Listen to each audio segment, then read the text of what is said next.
value of having a post-up threat like Alexander. He draws the defense towards him, and if you're on the weak side, all you do is cut.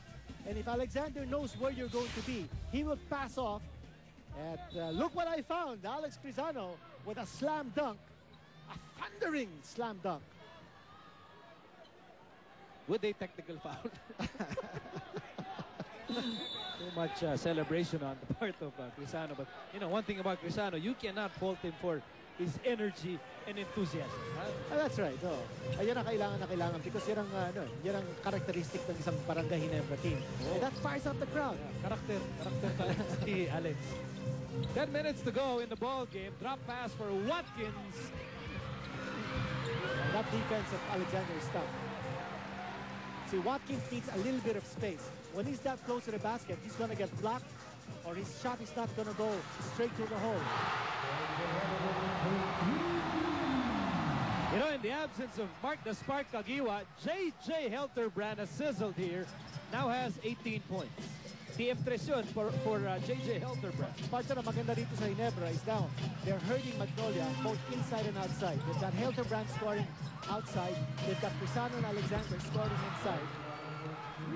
Pero sumagot naman si Lordy Tugade with his own TM3. 10 puntos ang abante ng Ginebra. 69-59 here in the fourth quarter. Here's Alexander. Outside Valenzuela. Touch pass, Salvacion. And out of Crisano. Crisano's wide open. Outside Valenzuela for three. Yes, sir! And Alex Crisano with the assist. And he's talking to the crowd, reminding the fans, assist ko yun, assist ko. Mga magkalimutan. DM3 para kay Valenzuela. He has 11 points. And that's his high for his new team. 11 points. At tulis ng tira ni Danny Seagull. You know, he's being distracted by the defense. And sabi nga natin, no, Salvacion is earning his minutes on the floor because of the defense that he's playing against Danny Seagull, who has been held down to, ilan lang ang puntos si Seagull. He's got 5 points. 5 points only. Here's that TM3 by the hitman, Jonte Valenzuela, playing his best game so far. Offensively in a Ginebra uniform, bagong TM3, sa pitch ng bagong TM discarte, same 30 pesos lang, may bagong discarte ka na.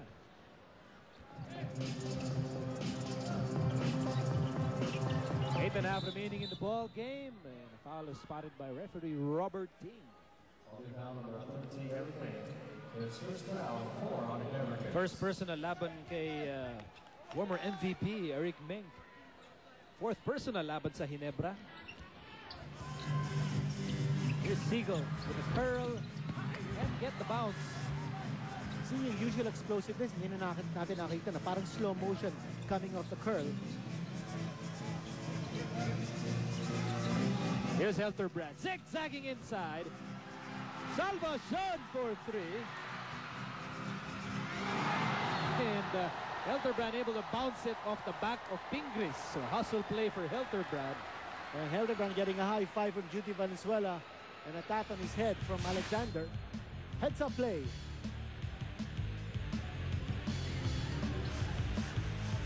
Ayun. Tinamaan yata sa ulo. Aray. Hinawakan ni Tugade itong si Chris Alexander. Trying to stop that entry pass from being delivered. Second personal laban kay Tugade. Second team foul laban sa Magnolia.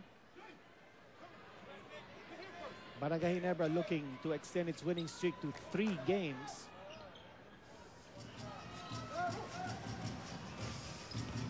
There's a pick and roll once more. Oh, blocked by Pingris. And Cortez will recover the loose ball with 7:45 remaining in the ball game. Lamangang Ginebra 72-59. Tugade no look pass. Watkins will miss, and the ball ends up with Danny Seagull. Tugade wide open all day to shoot, but it rattles out. Wide open look there para kay Lordy Tugade. Not able to finish. Closing in on the 7-minute mark of the fourth and final quarter. Here's Helterbrand, who has sizzled here in the second half. 5 to shoot para sa Ginebra. Valenzuela, 4-3, not that time. Alexander with the rebound, and there's the automatic kick-out pass. At bagong shot clock para sa Ginebra. 24 rebounds tonight para kay Chris Alexander. Timeout muna tayo with 6:57 remaining in the fourth and final quarter. Ginebra is on top, 72-59.